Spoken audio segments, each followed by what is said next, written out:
News 18 India. मैं आभारी हूं आपका कि आपने वर्ष 2024-25 के देश की सबसे बड़ी आबादी के राज्य उत्तर प्रदेश के बजट पर, जिस पे पिछले 3 दिनों से मान्य सदस्यों के द्वारा अनेक रचनात्मक सुझाव दिए गए हैं,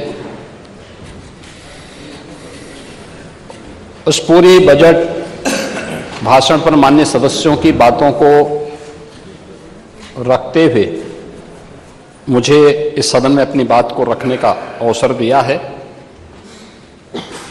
मैं बजट पर अपनी बात रखने से पहले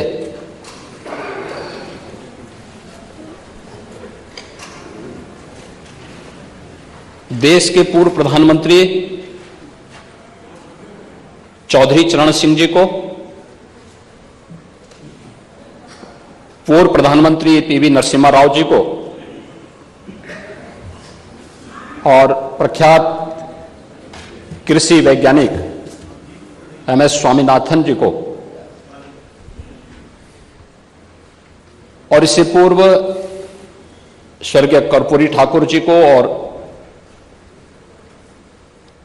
सरदेव लाल कृष्ण अडवाणी जी को भारत रत्न की उपाधि से सम्मानित करने के फैसले का हृदय से अभिनंदन करते हुए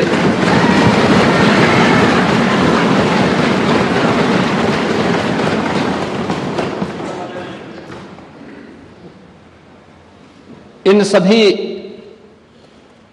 फैसलों का अभिनंदन भी करता हूं और आभार भी व्यक्त करता हूं। चौधरी साहब का संबंध उत्तर प्रदेश से था और उत्तर प्रदेश के मुख्यमंत्री के रूप में भी, देश के प्रधानमंत्री के रूप में भी करोड़ों किसानों की आवाज को उन्होंने जो बुलंदी दी,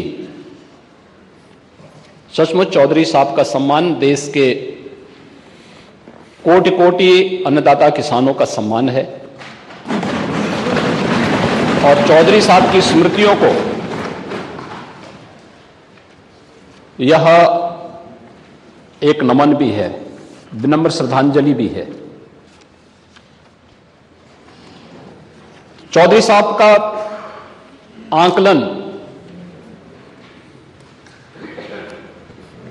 उन्होंने जो सुधार के कार्य प्रदेश में मुख्यमंत्री के रूप में और देश में प्रधानमंत्री के रूप में जो किए थे,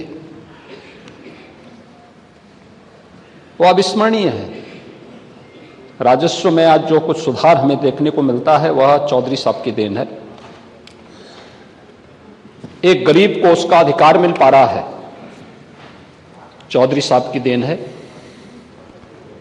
किसानों की आवाज को हर मंच पर तवज्जो दी जा रही है और 2014 के बाद प्रधानमंत्री मोदी जी के आने के बाद किसान सरकार के एजेंडे को उसका अधिकार मिल पा रहा है, चौधरी साहब की देन है।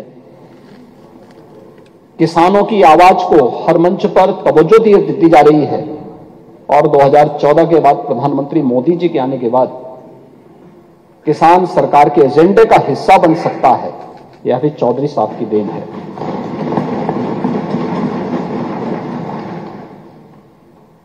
इन सभी नेताओं ने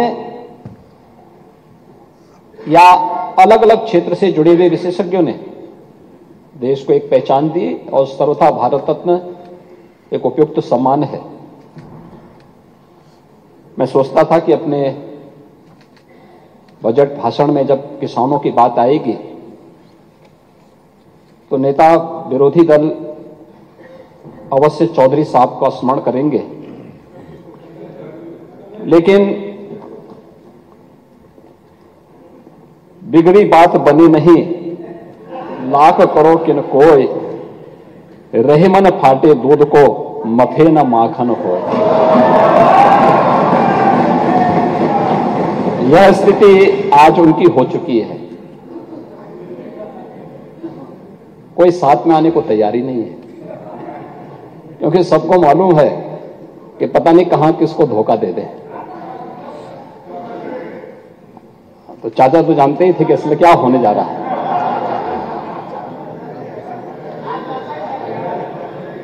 और इसलिए भाई पार्टी नहीं, हम लोग तो सम्मान देते हैं, हम सम्मान देते हैं, लेकिन कम से कम इन चीजों का उल्लेख करना चाहिए था। सदन के अंदर सदन की प्रोसीडिंग का हिस्सा बनना चाहिए था। चौधरी साहब का सम्मान किसानों का सम्मान है और उत्तर प्रदेश का सम्मान है। इसलिए बजट के अंदर जब अन्नदाता किसानों की चर्चा हो रही है तो कम से कम इन चीजों का उल्लेख कर देते तो अच्छा रहता। इसमें मुझे लगता है उनका भी सम्मान बढ़ता। लेकिन मैं महोदय धन्यवाद दूंगा उन सभी माननीय सदस्यों को इस पूरी चर्चा में सत्ता पक्ष और विपक्ष के 93 माननीय सदस्यों ने इस चर्चा में भाग लिया और इस चर्चा में भाग लेकर के इसको और रचनात्मक बनाया।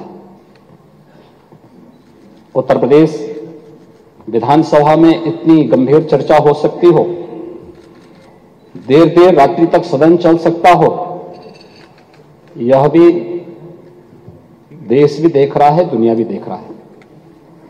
सबने इस बात को देखा है और सभी माननीय सदस्यों ने बड़ी रुचि के साथ देर रात्रि तक रह करके इन सभी 93 सदस्यों को जिन्होंने इस पूरी चर्चा में भाग लेकर के इसे एक नई ऊंचाइयां दी हैं, मैं उन सबको भी हृदय से धन्यवाद देता हूं।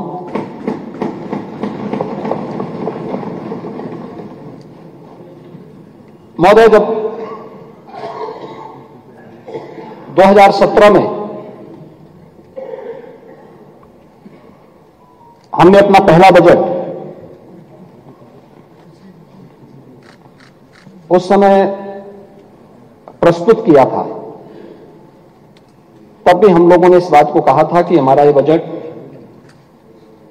मर्यादा पुरुषोत्तम प्रभु श्री राम को साक्षी मान करके हम लोग इसे प्रस्तुत कर रहे हैं।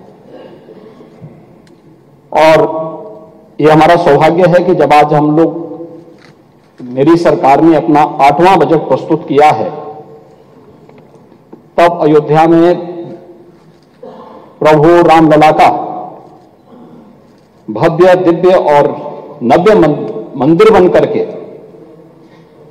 आज प्राण प्रतिष्ठा का कार्यक्रम भी बड़ी धूमधाम के साथ संपन्न हो चुका है। रामलला वहां विराजमान हो चुके हैं और इसलिए बजट भी प्रभु राम के श्री चरणों में समर्पित है, क्योंकि लोक मंगल का ये बजट है, इसलिए प्रभु राम लोक मंगल के प्रतीक हैं।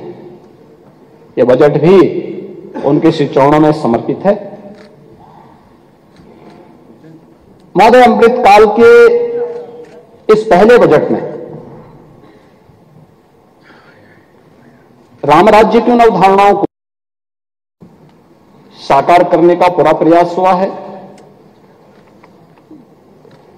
देश की सबसे बड़ी आबादी के राज्य में आर्थिक विकास की गति को तीव्र करने की दिशा से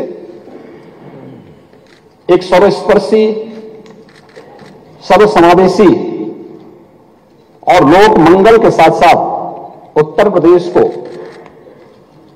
समृद्धि की एक नई ऊंचाइयों तक पहुंचाने के लिए एक बेहतर रोड मैप के साथ इस बजट को इस सदन के सम्मुख प्रस्तुत किया गया है।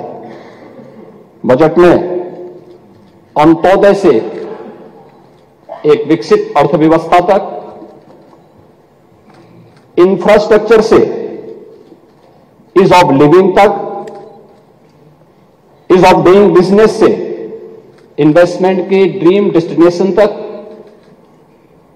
कृषि और किसान से लेकर के गरीब कल्याण तक, आस्था से लेकर अर्थव्यवस्था तक, शिक्षा और स्वास्थ्य से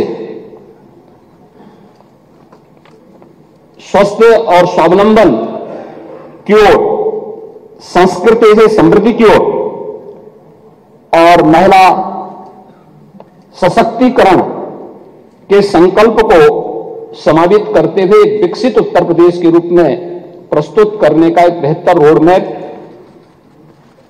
और उत्तर प्रदेश को उस मार्ग पर ले जाने के एक संकल्प के साथ बजट इस माननीय सदन में प्रस्तुत किया गया है। हो सकता है नेता विरोधी दल को बजट के आकार को लेकर के आपत्ति हो, क्योंकि पहली बार उत्तर प्रदेश का बजट देश का किसी भी राज्य की तुलना में सबसे बड़ा बजट है। 7,36,000 करोड़ रुपए से अधिक का बजट है। ऐतिहासिक वर्ष का एक ऐतिहासिक बजट भी है। अगर हम लोग 2012-13 की तुलना में देखेंगे तो 3 गुना से अधिक है। 2016-17 की तुलना में देखेंगे तो उनका उस वर्ष का चुनावी बजट था, उस सब के बावजूद उससे भी दुगना बजट है।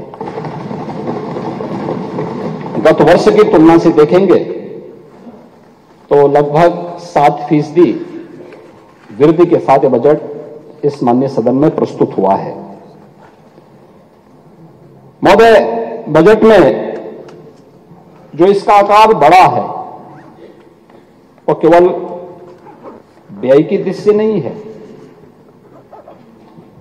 वह 25 करोड़ जनता की आकांक्षाओं के अनुरूप लोक कल्याण के लिए,